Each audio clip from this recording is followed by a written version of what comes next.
بسم اللہ الرحمن الرحیم وقل للمؤمنات یغضضن من ابصارهن ويحفظن فروجهن ولا يبدين زينتهن إلا ما ظهر منها وليضربن بخمرهن على جيوبهن ولا يبدين زينتهن إلا لبعولتهن أو آبائهن أو آباء بعولتهن أو أبناء بعولتهن أو إخوانهن أو بني إخوانهن أو بني أخواتهن أو نسائهن أو ما ملكت أيمانهن أو التابعين غير أولي الإربة من الرجال أو الطفل الذين لم يظهروا على عورات النساء ولا يضربن بأرجلهن ليعلم ما يخفين من زينتهن وتوبوا إلى الله جميعا أيها المؤمنون لعلكم تفلحون۔ شروع اللہ کے نام سے جو بڑا مہربان نہایت رحم کرنے والا ہے۔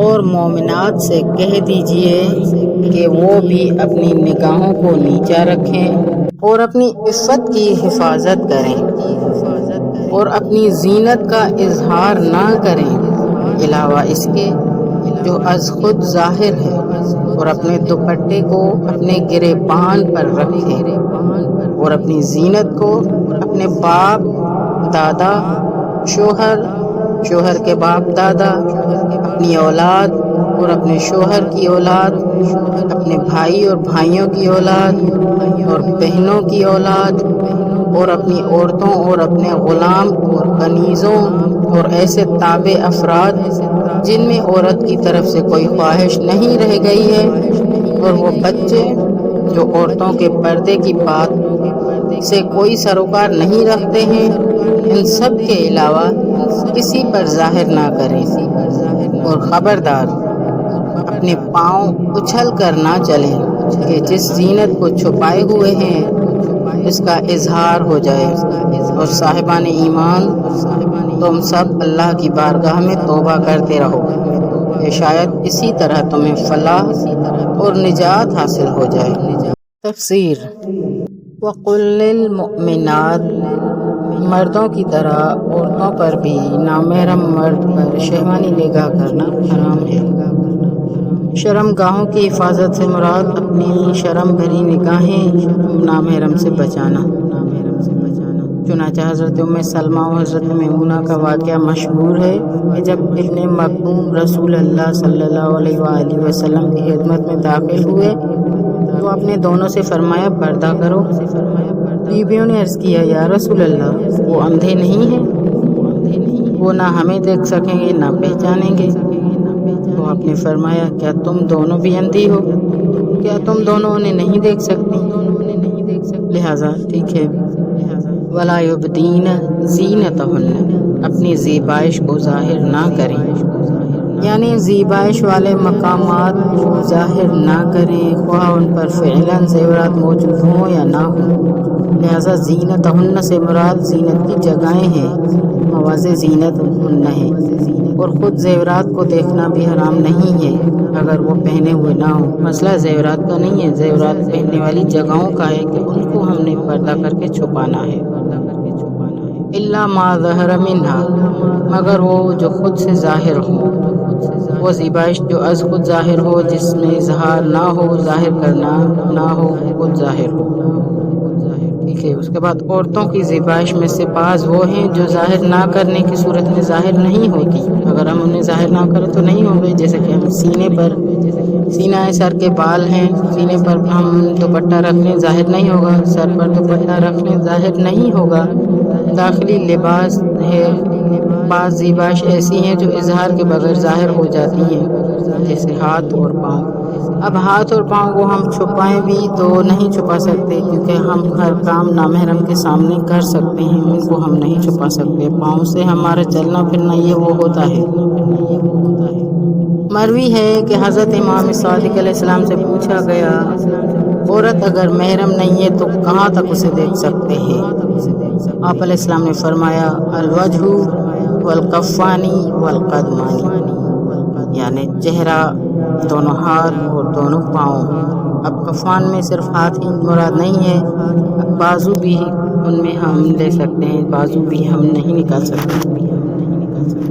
اس موقف پر اس آیت کا آخری جملہ وَلَا يَضْرِبْنَ بِأَرْجُلِهِنَّ لِيُعْلَمَ مَا يُخْفِينَ مِنْ زِينَتِهِنَّ دلیل بن سکتا ہے۔ جب زیور کی آواز بھی پوشیدہ رکھنا واجب ہے تو خود زیورات کو جب پہنے ہوئے ہوں چھپانا واجب ہو جائے گا، خواہ ان زیورات کے ساتھ جسم کا کوئی حصہ نظر آتا ہو یا نہ۔ اس موقف کے مطابق وَلَا يُبْدِينَ زِينَتَهُنَّ میں وضع زینت مراد لینے کی ضرورت نہیں، چونکہ خود زیورات کا اظہار بھی جائز نہیں ہے۔ سوال یہ پیدا ہوتا ہے کہ عورتوں پر واجب کیا ہے؟ ان جگہوں کو چھپانا ہے جو زیبائش کے مقامات ہیں، جیسے گردن، سینہ، وہ ان پر زیورات ہوں یا نہ ہوں، یا صرف ان پر زیورات ہونے کی صورت میں چھپانا ہے، جیسے آنکھیں، سرمگین اور ہاتھوں میں انگوٹھی ہونے کی صورت میں چھپانا واجب نہیں ہے؟ جواب یہ ہے کہ زیبائش کی جگہوں کا چھپانا واجب ہے، خواہ ان پر زیورات ہوں یا نہ ہوں۔ دوسری روایات کو ہم پہلی روایت پر حمل کر سکتے ہیں کہ آنکھوں اور ہاتھوں کا چھپانا ہر صورت میں واجب نہیں ہے، خواہ ان میں سرما اور انگوٹھی کی زیبائش موجود ہو، ہم ان کو نہیں چھپا سکتے، واجب نہیں ہے۔ وَلْيَضْرِبْنَ بِخُمُرِهِنَّ عَلَى جُيُوبِهِنَّ، اپنے گریبانوں پر، اصل جو پردہ ہے وہ یہی ہے، اپنے گریبانوں پر اپنی اوڑھنیاں ڈالے رکھیں جس سے گردن اور سینہ چھپ جائے۔ آیا حجاب کے نزول سے پہلے عورتیں اپنی چادروں کو کندھوں پر پیچھے کی طرف ڈال دیتی تھیں، جس سے گردن اور سینہ نمایاں ہوتا تھا۔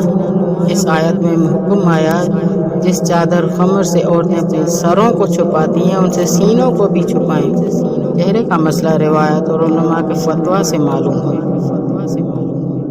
الا لبعولتہن، اپنے شوہروں کے لیے وہ اپنے آپ کو زیبائش سے آراستہ کر سکتی ہیں، بلکہ شوہر کے لیے آرائش نہ کرنے والی عورتوں کو مذمت ہے۔ ٹھیک ہے، اس کے بعد او آبائن میں باپ، دادا، پردادا، نانا، پرنانا سب شامل ہیں۔ ان سے ہم پردہ جو ہے اتنا واجب نہیں ہے۔ شوہر کا باپ، اپنے بیٹے، پوتے، نواسے سب شامل ہیں۔ او ابناء بعولتہن، اپنے شوہر کے بیٹے، اپنے سگے بھائی، سوتیلے بھائی، اور بنی اخوانہن، بھائیوں کے بیٹے، اس میں پوتے، بڑ پوتے شامل ہیں۔ بہنوں کے بیٹے، ان کے علاوہ سگے ماموں اور سگے چچا بھی محرم ہیں، اگرچہ آیت میں ذکر نہیں تاہم مسئلہ ایک مسلمہ ہے۔ او نسائہن، اپنی عورتوں سے مراد مسلمان عورتیں ہیں، غیر مسلم یہودی، مسیحی اور مجوسی عورتوں کے سامنے پوری زیب و زینت کا اظہار نہیں ہونا چاہیے۔ حدیث میں اس کی وجہ یہ بیان کی ہے کہ وہ اپنے مردوں کو تمہاری زیبائش بیان کریں گی۔